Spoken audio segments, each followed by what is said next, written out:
Hey, what's going on, guys? One of the biggest things they added is challenge difficulty. And this is the kind of system a lot of players have been asking for forever.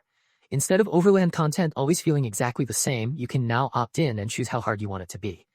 There are 4 settings, starting with Adventurer, which is basically the normal game as it exists now. Then you have Seasoned, Master, and Vestige. And each step ramps up monster damage and your own punishment, while also boosting the rewards. The breakdown says Season gives you 100% more damage taken and 50% less damage dealt.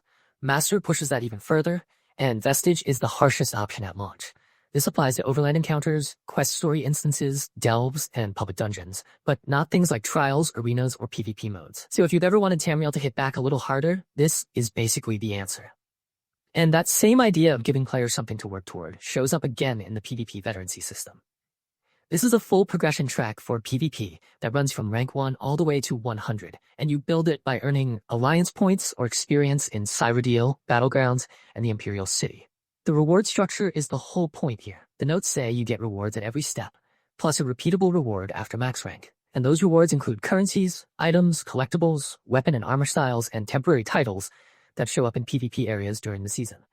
It is seasonal too, with ranks resetting roughly every 6 months, so there's always a reason to keep pushing, rather than feeling like you finished the ladder, and that was it. Then there is Vengeance, which is not just coming back, it is becoming permanent. The announcement says the Permanent Vengeance campaign arrives as part of Season 0, and the notes frame it as a full-time Alliance war campaign. This matters because it is built as a more controlled PvP environment with its own campaign rules and modified combat setup, which is exactly the kind of thing that should help the mode feel more stable and easier to jump into. So if you are the kind of player who likes large-scale warfare but does not always enjoy the chaos of standard Cyrodiil, this is one of the bigger changes in the patch to pay attention to. Class Mastery is another one that feels aimed straight at players who love buildcraft.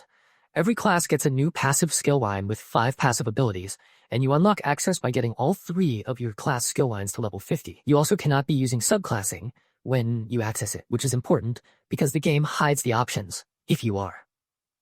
The catch, and the interesting part, is that you only get 2 class mastery points total, so you actually have to choose the passives that fit your build instead of just grabbing everything.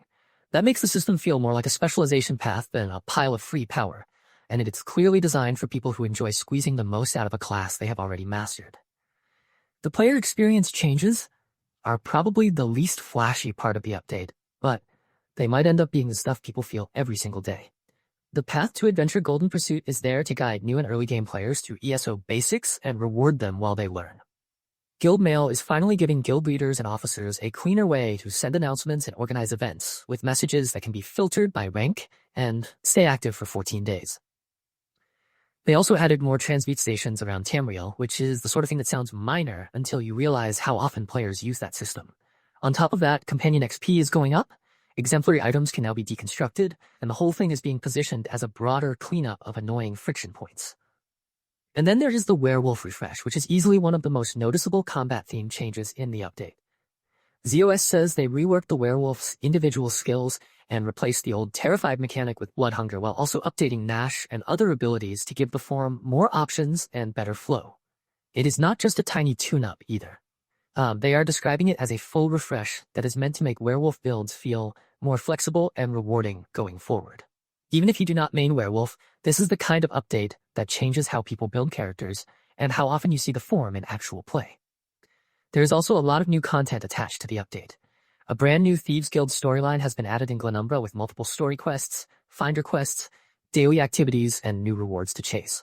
Players can once again get involved in heists and all the sneaky gameplay that comes with the guild. On top of that, Sheogorath returns with an entirely new questline featuring fresh characters, enemies, collectibles, and rewards. If you enjoy ESO for its stories rather than its progression systems, there is still plenty here to keep you busy. Another addition worth mentioning is dynamic encounters.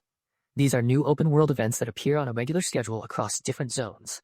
Whether it is hunting vampires in Glenumbra, dealing with trouble in Auridon, or helping out in Stonefalls, these encounters are designed to make the world feel more active while giving players extra rewards, collectibles, style pages, and skill styles.